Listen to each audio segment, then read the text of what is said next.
KMM Car Hub Vios 2018 setup.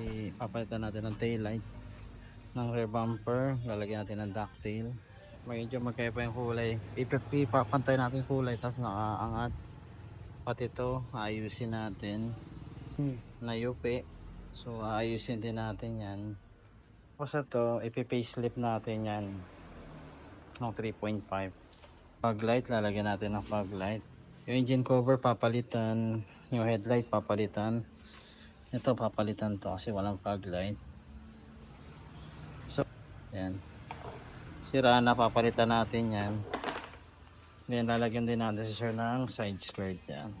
Side skirt lalagyan din, pati marks papalitan.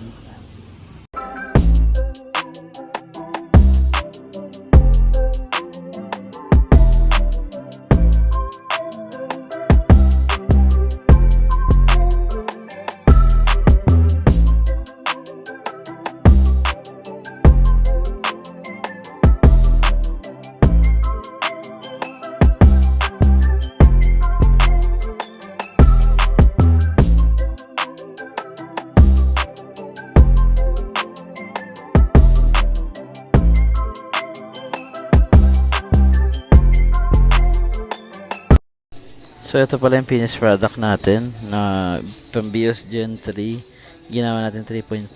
So naka-glossy na yung grill. Yung headlight ni-replace na rin namin.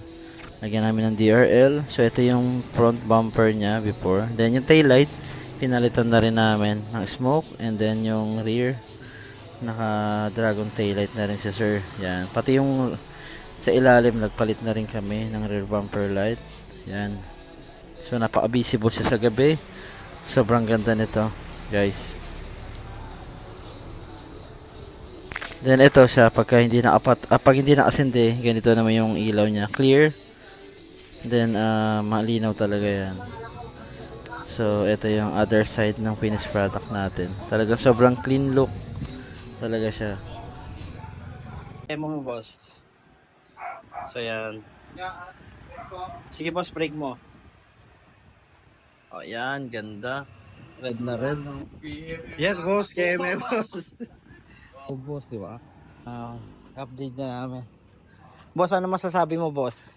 Isang review naman dyan. Ganda. Di ba, boss? Kayo, magpagawa na kayo dito sa KMM Car Hub. Yun, thank you, bossing. Kung Yes, ano boss. yung itsura, pag dito ang pagawa kay Sir.